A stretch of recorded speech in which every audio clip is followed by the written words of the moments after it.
Welcome to Lotus Light Teachings, where we explore the wisdom of health, mindfulness, and personal growth. Today, we're diving into an essential topic that impacts us all: the strength of our legs. Did you know your legs are the foundation of your independence? As we age, they're often the first to weaken, but the good news is you have the power to keep them strong and healthy. Together, we'll uncover the foods and habits that can transform your mobility and vitality. Let's begin this journey toward a stronger, more active you. Have you ever stopped to think about how much your legs do for you every day? From the moment you step out of bed, they carry you forward, upstairs, across busy streets, or simply around your home. But what if one day they couldn't? Imagine waking up to find climbing a flight of stairs feels like scaling a mountain, or standing from a chair becomes a daunting task. Let me share a story. Margaret, a vibrant 72-year-old, was once a lover of long walks in the park and gardening in her backyard. Over the years, she noticed her legs growing weaker. At first, it was subtle, a slight wobble on the stairs, needing a railing for balance. Then it became more pronounced, limiting her ability to enjoy the simple pleasures she once took for granted. Like many, Margaret thought this decline was inevitable, an unavoidable part of aging. But then, something changed. She learned about the foods and habits that could rebuild her strength. Within a few months, Margaret was back to walking her favorite trails and even took up ballroom dancing again. Her story reminds us that it's never too late to regain what seems lost. Now, think about your own journey. Are there moments when your legs don't feel as strong as they used to? Do you hesitate before tackling stairs or find yourself reaching for support more often? If so, today's discussion is for you. Together, we'll explore practical, proven steps to keep your legs strong, flexible, and ready to carry you through life's adventures. Part 1. A wake-up call about your legs. As the years pass, subtle changes quietly unfold within us. At first, they may seem insignificant. A slower pace on the stairs, a slight hesitation before rising from a chair. But with time, these whispers of transformation become undeniable, reminding us of the impermanence inherent in all things. The Buddha taught us to observe the nature of dukkha, suffering or dissatisfaction, not as something to fear, but as a truth to embrace and understand. In the context of our bodies, these changes are a profound reminder of life's transient nature. Imagine the legs that have carried you through countless milestones, childhood adventures, years of work, the quiet walks of reflection. They've been a constant, silently supporting you. And yet, as they weaken, it can feel like the very foundation of our independence begins to waver.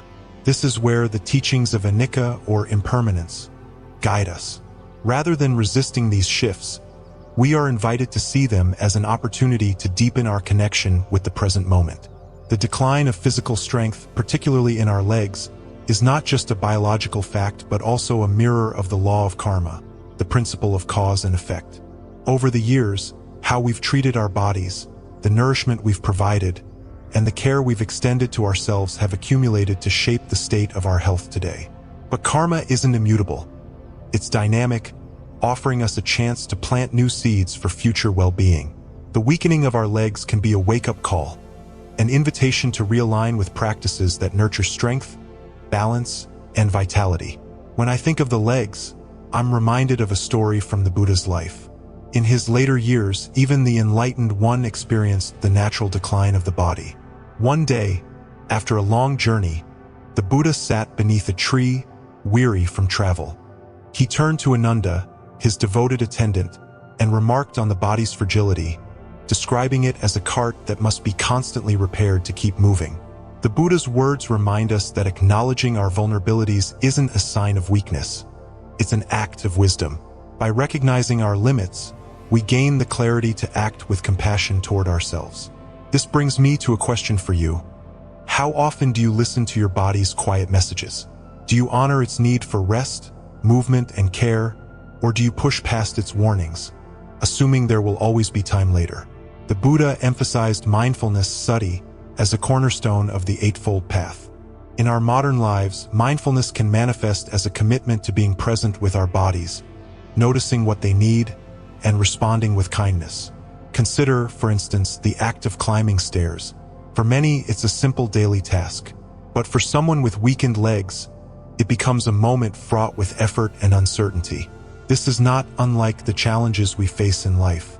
The Buddha taught that all beings encounter obstacles, but through perseverance and the cultivation of skillful means, we can overcome them.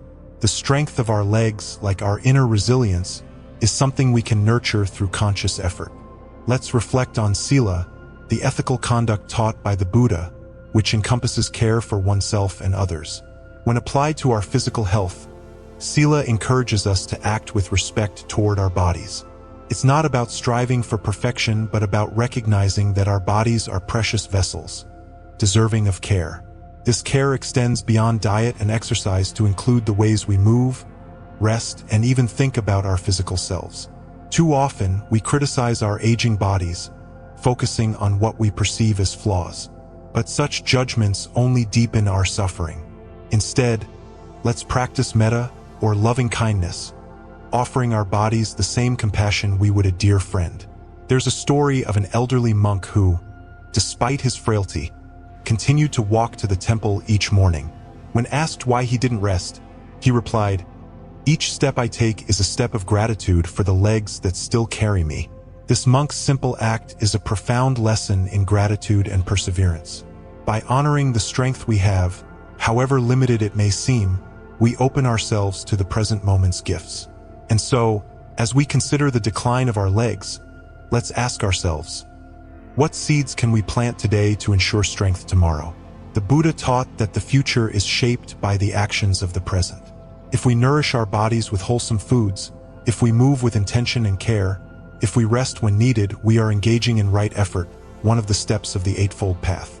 This effort is not about striving, but about aligning our actions with wisdom and compassion. Take a moment to imagine your future self. Picture a version of you that moves with ease and confidence, that climbs stairs without hesitation, that enjoys long walks without fear of falling.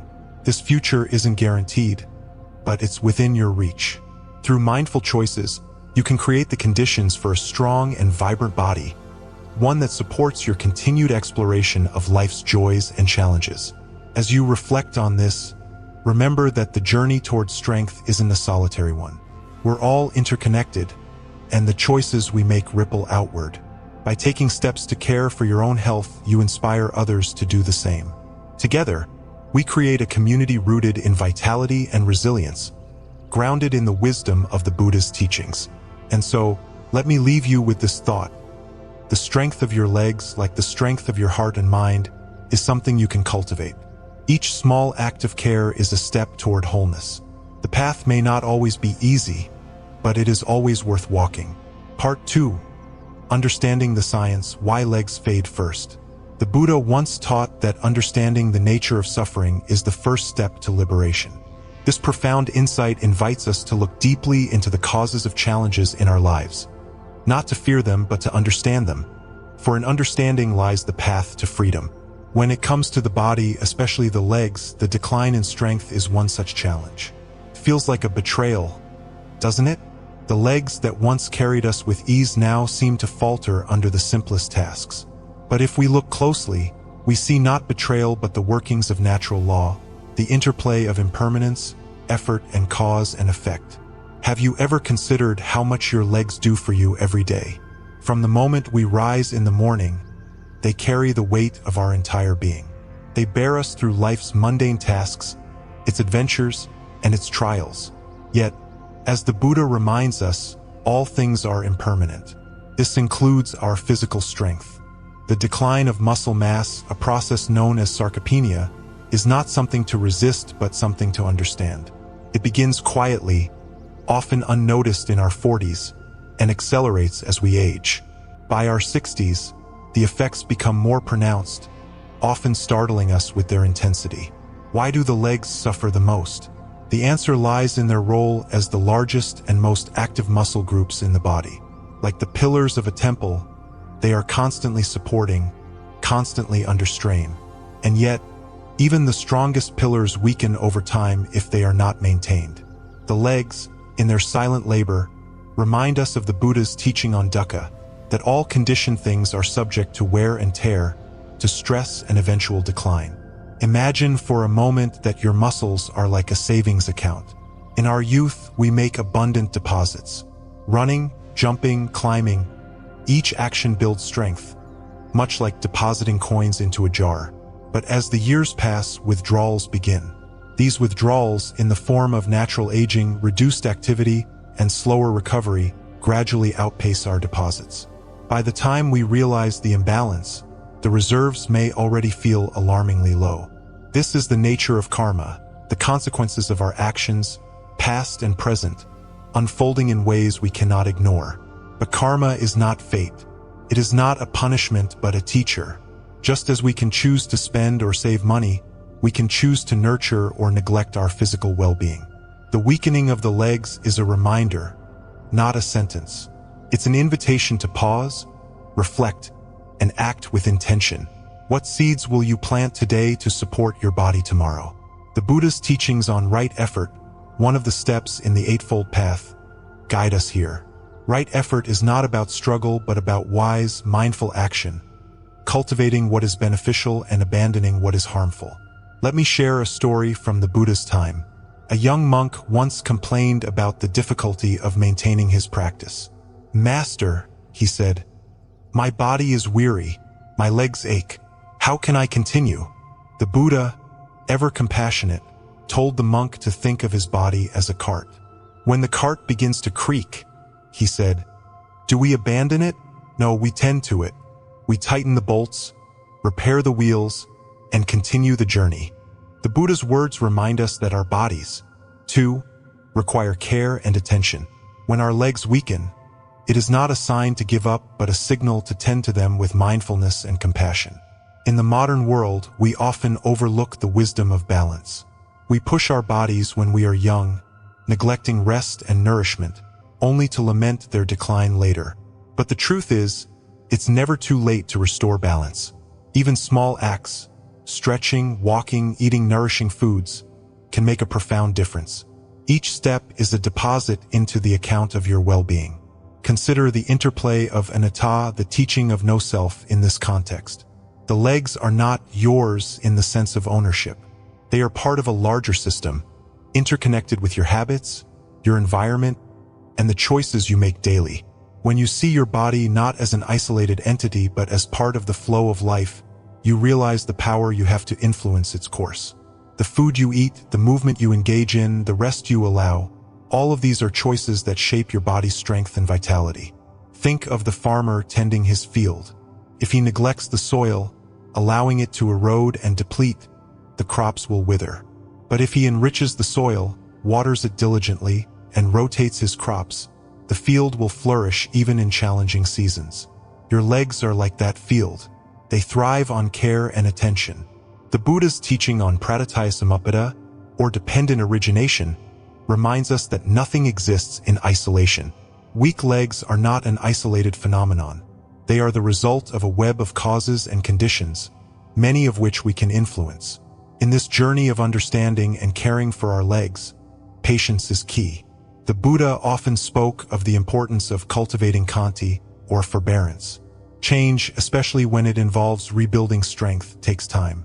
Impatience only creates tension and discouragement. But when we approach our bodies with patience, viewing each small improvement as a step on the path, we align with the rhythm of nature. The river does not carve the stone in a single day, but through gentle persistence, it shapes even the hardest rock. I remember a woman I met years ago. At 65, she had all but resigned herself to the limitations of aging. "My legs just aren't what they used to be," she would say, shrugging as if there were no alternative. But one day something shifted. She decided to start walking, just a few steps at first. Each day she added a little more, gradually building strength and confidence. Within months, she was walking miles and feeling more vibrant than she had in years. Her transformation wasn't miraculous. It was a testament to the power of right effort and mindful care. So, I ask you, what is one small step you can take today to tend to your legs, your foundation? Perhaps it's a gentle stretch in the morning, a short walk after lunch, or a nourishing meal rich in the nutrients your body craves. Each of these acts is a way of honoring the temple of your body, of expressing gratitude for all it does. As we reflect on the science of sarcopenia and the spiritual truths that accompany it, let's not forget the larger picture. The Buddha taught that life is a continuous cycle of arising and passing away. Weak legs today do not mean weak legs forever. With awareness and effort, we can rebuild strength, cultivating a body that supports us in the practice of mindfulness, compassion, and wisdom. The journey may be challenging, but it is also profoundly rewarding. When we care for our bodies, we are not merely preserving physical strength. We are creating the conditions for a life of greater freedom, balance, and joy. And isn't that what the Buddha ultimately sought to teach us? That through understanding, effort, and compassion, we can transcend suffering and live in harmony with the ever-changing flow of life. Part 3. Real-life inspiration. Margaret's story. Margaret's story begins, as so many do, with a slow, quiet change. She was 72 years old, a grandmother with a life full of moments she cherished. She loved walking through her neighborhood, the fresh air mingling with the scent of blooming flowers. She found joy in her garden, where she spent hours tending to vibrant plants, her hands dirty with the earth, her heart light. But then, without fanfare or warning, her legs began to fail her. At first, it was barely noticeable. A little stiffness here, a wobble there. Yet, over time, those small struggles became barriers. She avoided stairs whenever possible. A walk to the mailbox felt like a journey. Even her garden, her sanctuary, became a reminder of what she could no longer do. Margaret's world began to shrink. The independence she had once taken for granted seemed to slip away, leaving her feeling trapped within the confines of her body. In the teachings of the Buddha, this experience resonates deeply with the reality of dukkha, or suffering. It's not that Margaret was doing anything wrong. It's simply the nature of life to change, to bring moments of joy and loss in equal measure. Her weakened legs were a reflection of anicca, impermanence, the ever-changing flow of existence.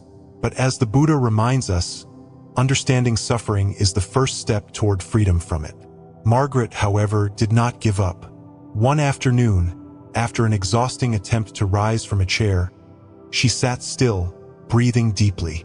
She thought about what her life had been, what it had become, and what it could be. There, in that moment of stillness, she made a decision. She would not let this be her story's end. This moment of realization was Margaret's encounter with samadhi, a moment of clarity and focus. She wasn't trying to change the past or deny the present. She was simply choosing to take the next step forward. Her journey began with small, deliberate actions. Encouraged by her family and a supportive physician, Margaret learned about the transformative power of nutrition and gentle movement. The foods she consumed were no longer chosen merely for their taste, but for their ability to nourish her body. She embraced fatty fish for their omega-3 benefits, dairy for its strength-building properties, and leafy greens for their wealth of essential vitamins. These choices weren't about chasing youth, but about planting new seeds of vitality. This mirrors the Buddhist principle of karma, the law of cause and effect. Margaret's mindful actions were like drops of water added to a drying pond. Over time, these drops accumulated, filling her life with renewed energy. Karma is not static. It's dynamic, offering us the chance to create new outcomes with each choice we make. But Margaret didn't stop with food. She began to move her body in ways she hadn't in years. At first, it was a gentle stretch while holding onto the kitchen counter. Then, short walks in her living room. She added a few minutes each day, gradually building strength. These small movements may seem insignificant, but they were acts of right effort, one of the steps on the Eightfold Path. The Buddha taught that effort, when aligned with wisdom and compassion, leads to transformation. Margaret's progress wasn't linear. There were days when her legs felt weak, when discouragement whispered that she should stop. But she had learned the power of Khanti, patience. She understood that growth comes not from rushing toward a goal, but from steady, consistent practice. Each step she took, no matter how small, was an act of courage and self-love. As the months passed, Margaret's efforts began to bear fruit. She could walk longer distances without feeling winded. She found herself drawn back to her garden, where the dirt beneath her nails once again became a source of joy. And then, one day, she surprised her family by signing up for a local ballroom dance class. Dancing had always been her secret love, something she hadn't indulged in for decades. But now, with her legs growing stronger and her confidence returning, she decided to give it a try. Her first class was humbling. The movements were awkward, her body hesitant. Yet, the joy of moving to the rhythm of the music was undeniable. Week after week, she returned, and with each class, she found her balance improving, her steps growing surer. The smile on her face wasn't just about dancing. It was about rediscovering a part of herself she thought had been lost forever. Margaret's story is a profound example of the Buddha's teaching on anatta, or non-self. Her identity was not fixed as an old woman with weak legs. She was fluid, ever-changing, capable of growth and transformation. By letting go of the fixed idea of who she was, she opened herself to new possibilities. In modern life, we often hold tightly to our self-concepts, labeling ourselves as strong or weak, capable or incapable. These labels can trap us, preventing us from exploring what lies beyond them. Margaret's journey reminds us to approach ourselves with curiosity rather than judgment. What might you discover about yourself if you let go of the stories you tell about who you are? Her story also reflects the importance of Sangha, community. Margaret didn't embark on her journey alone. Her family, her doctor, her dance class, they were all part of the web of support that helped her succeed. The Buddha often emphasized the value of community in fostering growth and resilience. We are not isolated beings. Our connections strengthen and sustain us. For those of us witnessing Margaret's journey, her transformation offers a question worth pondering. What areas of our own lives feel stagnant or diminished? And what small, mindful actions could we take to invite growth and renewal? The Buddha's teachings are clear. Change is inevitable, but suffering is optional. By engaging with life's impermanence with wisdom and compassion, we can navigate even the most challenging transitions.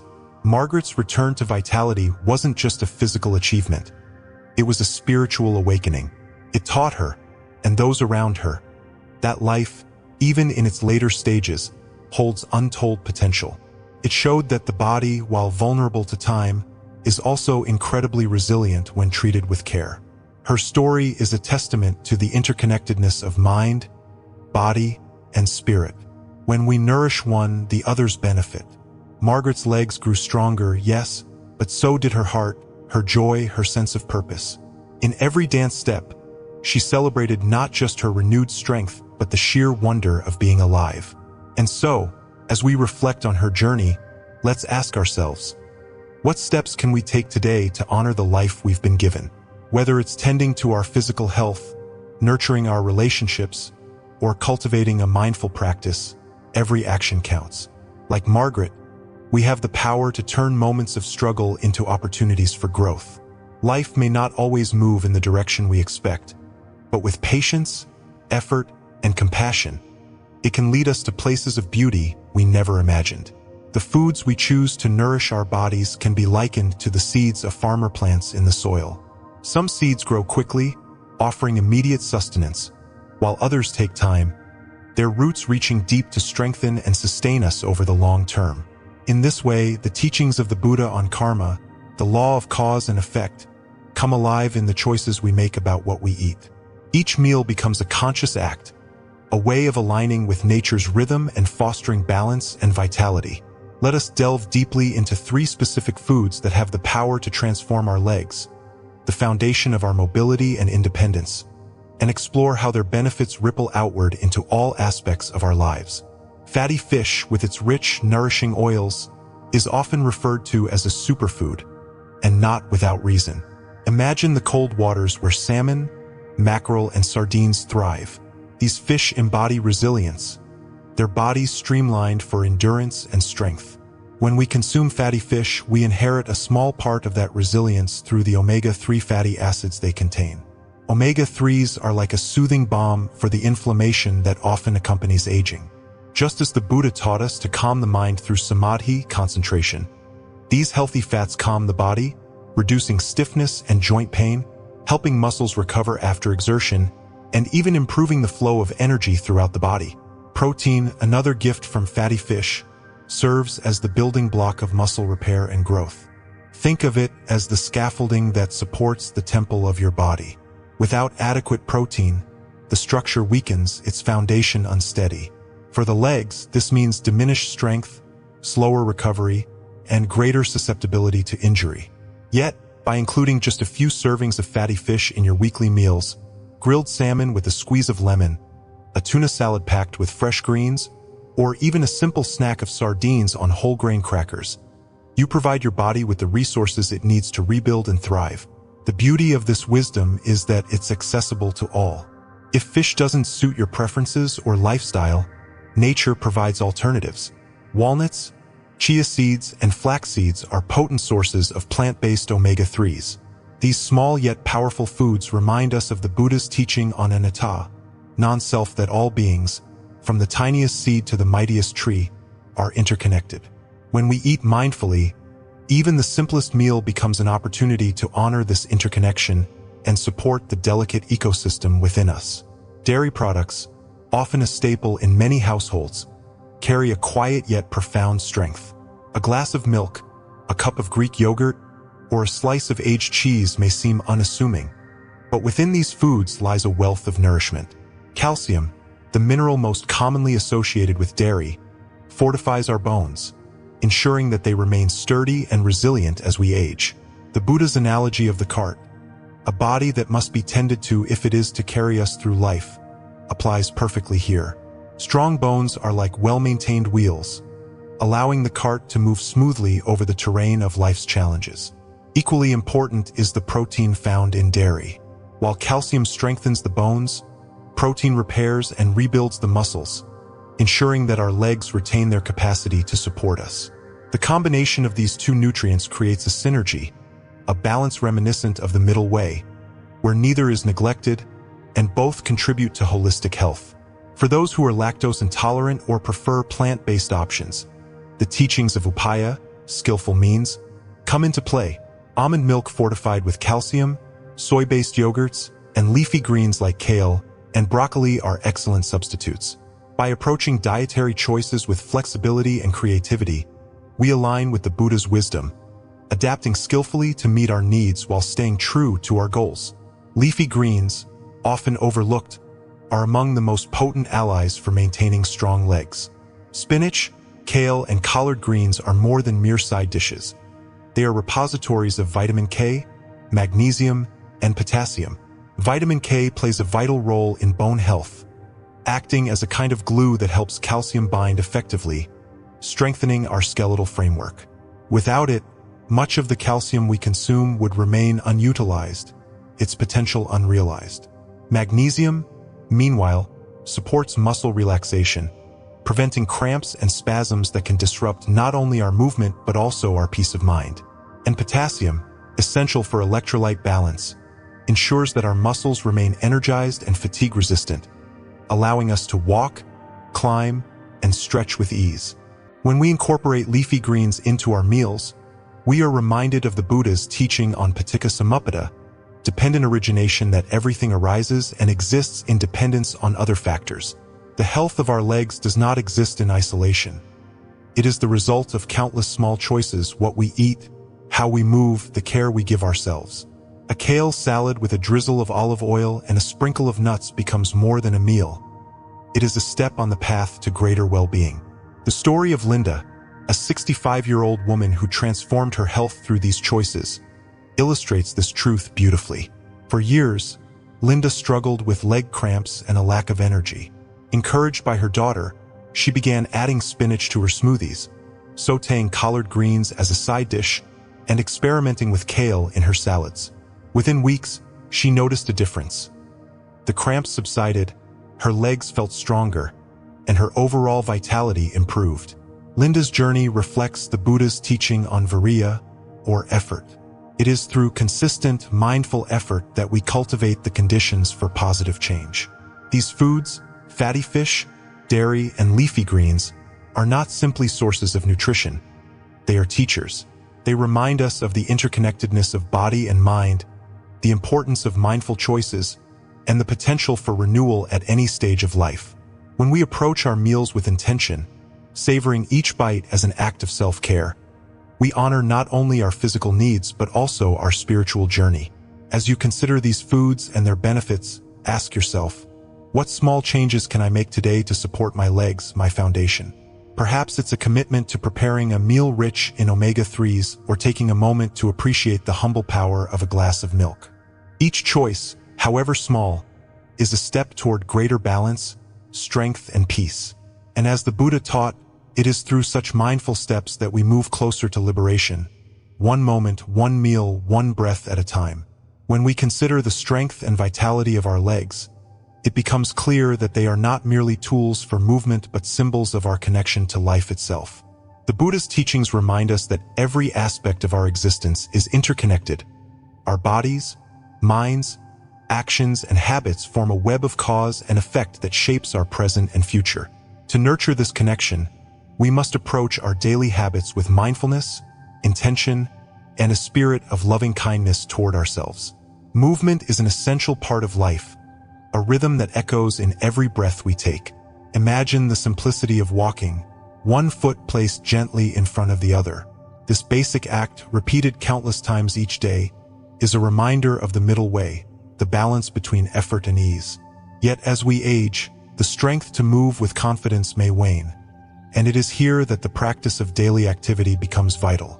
Walking, yoga, tai chi, or resistance exercises are more than mere routines. They are expressions of our commitment to life. Consider the wisdom of tai chi, where each movement flows seamlessly into the next, mirroring the impermanence of all things. As the arms lift and the legs bend, there is no rush, no urgency, only the gentle unfolding of presence. This practice aligns beautifully with the Buddha's teaching on sati, mindfulness. When we engage in physical movement mindfully, we cultivate awareness not only of our bodies but also of the moment-to-moment experience of being alive. I remember meeting an elderly man during a retreat who had practiced yoga daily for over 2 decades. His movements were slow, deliberate, and filled with grace. When asked about his practice, he smiled and said, "Each stretch, each breath, reminds me that my body is a gift. I honor it not by forcing it to be strong, but by allowing it to be as it is." His words encapsulate the essence of Khanti, patience. By staying active each day, we nurture our legs not through force but through gentle, consistent care. Water, too, is a source of life, yet it is often overlooked in its simplicity. The Buddha often taught that awareness of even the most mundane aspects of life can lead to profound insights. Hydration, though mundane, is no exception. Dehydration weakens our muscles, diminishes energy, and creates discomfort. By drinking water mindfully, beginning each morning with a glass before coffee or tea, we honor the body's need for nourishment. Think of a river winding its way through a landscape. When the river is full, it flows effortlessly, nourishing the earth around it. But when it runs dry, the land becomes parched, and life struggles to thrive. Our bodies are like that river, dependent on water to sustain their functions. Each sip we take is an act of compassion toward ourselves, a way of ensuring that the flow of energy within us remains steady and clear. Sleep is another pillar of vitality, one that is often sacrificed in the hustle of modern life. Yet the Buddha emphasized the importance of rest, both for the body and the mind. Sleep is when the body repairs itself, when the muscles rebuilt through exercise and nutrition grow stronger. A good night's sleep is an act of metta, loving kindness directed inward. To cultivate this, we must create an environment conducive to rest.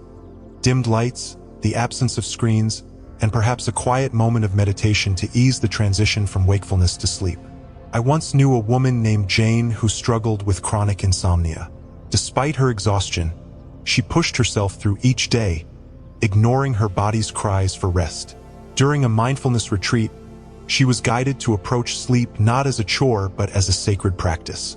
She began lighting a candle before bed, saying a quiet prayer of gratitude for her body, and allowing herself to relax without judgment.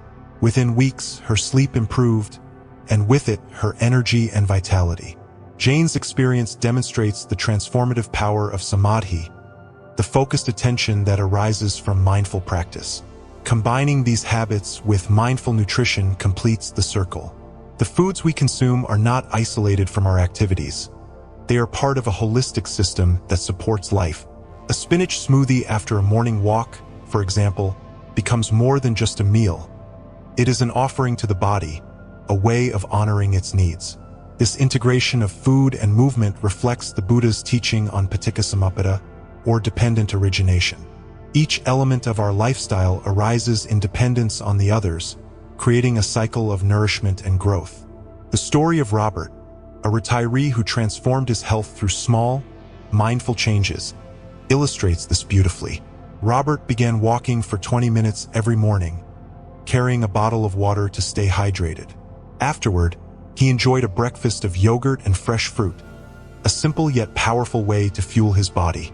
Over time, these small habits accumulated, and Robert found himself feeling stronger, more energetic, and more connected to life.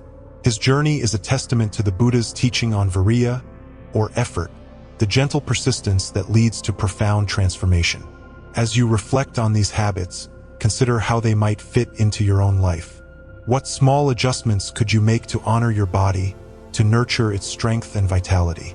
Perhaps it's a short walk after lunch, a mindful moment with a glass of water, or a calming bedtime routine that invites restful sleep.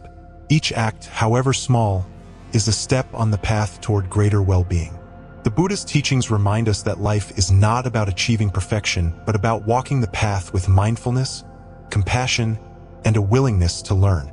By incorporating these daily habits into your life, you not only care for your legs, but also cultivate a deeper connection to the present moment. Each movement, each sip, each moment of rest becomes an opportunity to honor the body's inherent wisdom and resilience. And so, let us walk this path together, one step at a time with patience and grace. Each habit, each choice, is a seed planted in the fertile soil of your life. With time, these seeds will grow, bearing the fruit of strength, energy, and peace. Let us tend to this garden of life with love, knowing that every act of care is an act of transformation. The future is a canvas yet to be painted, its hues shaped by the strokes we make in the present. In moments of quiet reflection, imagine yourself years from now, standing on a sunlit path. Your legs are strong beneath you, each step firm and deliberate. You walk with confidence, the wind brushing past as you move freely through the world. Stairs are no longer obstacles. They are simply transitions from one level of life to another. This is not a fantasy. It is a possibility, one shaped by the choices you make today. The Buddha's teachings on karma, the law of cause and effect, remind us that the seeds we plant in this moment will bloom in the seasons to come. The path to a stronger, more resilient future begins with small, mindful actions. By nurturing our bodies and minds today, we create the conditions for a life of freedom and vitality. This understanding is both empowering and humbling. It shows us that while we cannot control everything, we have the capacity to shape our destiny through effort, intention, and compassion. Consider Robert's story. At 68, he felt his energy waning and his strength diminishing. He had always been an active man, but years of neglecting his diet and movement had taken their toll. Instead of succumbing to despair, Robert made a choice. He began incorporating yogurt and milk into his meals, recognizing the power of protein and calcium to rebuild his muscles and strengthen his bones. Each morning, he committed to a 20-minute walk around his neighborhood. First, it was difficult. His legs felt heavy, and his steps were slow. But with each day, he grew stronger. After a few months, Robert noticed remarkable changes. The stairs he once avoided became manageable. His energy levels increased, and he found joy in activities he had long abandoned. His story is a living testament to the Buddha's teaching on virya, or effort. Effort, when applied wisely and consistently, is transformative. It reminds us that no matter where we start, progress is always within reach. The journey to building a strong future is not without its challenges. Life is filled with impermanence, as the Buddha taught through the principle of anicca. Our bodies change, our circumstances evolve, and even the strongest of us face moments of fragility. Yet within this impermanence lies opportunity, the chance to adapt, to learn, and to grow. By embracing change with an open heart, we align ourselves with the natural flow of life, finding strength in resilience. This process begins with awareness. The Buddha emphasized sati, mindfulness, as a cornerstone of the Eightfold Path. Mindfulness allows us to recognize the habits and patterns that no longer serve us. It encourages us to pause and reflect. What choices am I making today that will shape my tomorrow? Perhaps it is the decision to add a nutrient-rich food to your diet, to take a walk instead of remaining sedentary, or to share a word of encouragement with a loved one. Each of these actions, however small, carries profound weight. They are acts of metta, loving kindness, directed both inward and outward. When we care for our bodies, we honor the temple that houses our spirit. When we share our journey with others, we contribute to a web of connection that strengthens and uplifts us all. This is the essence of Sangha, the community of support that is so vital to our well-being. Imagine the ripple effect of your actions. A single decision to prepare a meal rich in omega-3s might inspire a friend or family member to do the same. A shared walk around the block could lead to a deeper bond with a neighbor. The Buddha taught that we are not isolated beings but threads in a vast, interconnected tapestry. By taking steps toward our own well-being, we contribute to the collective vitality of the world around us. There is a story from the Buddha's time that illustrates this beautifully. A disciple once asked the Buddha how he could make the most of his life. The Buddha replied, "Plant a tree." The disciple, puzzled, asked why. The Buddha explained, "A tree offers shade to those who rest beneath it, fruits to those who hunger, and beauty to those who pass by. It asks for nothing and gives endlessly." In nurturing ourselves, we become like that tree, offering strength, support, and inspiration to others. The choices we make today are the roots of that tree, anchoring us in stability and growth. Adding a power food like salmon or leafy greens to your diet is more than a nutritional choice. It is a statement of intention. Taking a daily walk is not merely exercise. It is a ritual of connection to your body, to the earth beneath your feet, and to the present moment. Sharing this knowledge with someone who could benefit is not just an act of kindness. It is a way of spreading light in a world that often feels heavy.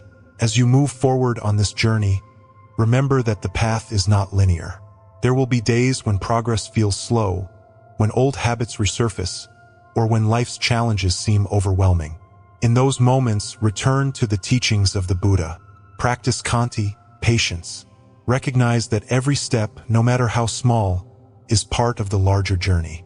Celebrate your efforts, for they are the building blocks of your future. The Buddha often spoke of upekkha, equanimity, the ability to remain balanced in the face of life's ups and downs. Cultivating equanimity does not mean ignoring difficulties. It means meeting them with a steady heart. When you encounter setbacks, remember Robert's determination, the disciple's tree, and the resilience that resides within you. As you visualize your future, let it be a source of inspiration, not pressure. See yourself walking with confidence, engaging in the activities you love, and sharing moments of joy with those who matter most. This vision is not a distant dream. It is the fruit of the seeds you plant today. With each mindful choice, you bring that vision closer to reality. Let this be your call to action. Begin with one small step. Add a power food to your plate, take a short walk, or share a kind word with someone who might need it. These actions may seem simple, but they are acts of profound courage and wisdom. They are the means by which you build a strong, vibrant, and meaningful future. And so, the journey continues. One step, one meal, one moment at a time. Each action is a brushstroke on the canvas of your life, creating a masterpiece of resilience, vitality, and joy. Let your actions today be a testament to your commitment to yourself and to the interconnected world we all share. As we come to the end of this discussion, I want you to pause for a moment and envision your future. Picture yourself in 10, 20, or even 30 years. What do you see? Are you confidently climbing stairs, chasing after grandchildren, or perhaps traveling to places you've always dreamed of? Or are you sitting on the sidelines, limited by what your body can no longer do? The strength of your legs isn't just about mobility. It's about freedom, independence, and living life on your terms. Each choice you make today, whether it's adding a nutrient-rich meal to your plate or taking a walk after dinner, is a step toward a stronger, more vibrant tomorrow. Remember Robert's story? At 68, he decided to make small changes, adding yogurt and milk to his diet and walking for just 20 minutes a day. Those simple shifts transformed his energy and strength, proving that even modest efforts can yield powerful results. So here's my challenge to you. What will you do differently starting today? Will you explore the magic of omega-3s with a piece of salmon? Will you add leafy greens to your plate or commit to a short walk each evening? Whatever step you choose, know that you're investing in yourself. Finally, let's continue this journey together. Share your thoughts, questions, or even your own stories in the comments below. What's one thing you're excited to try after watching this? Your experience might inspire someone else to take that first step.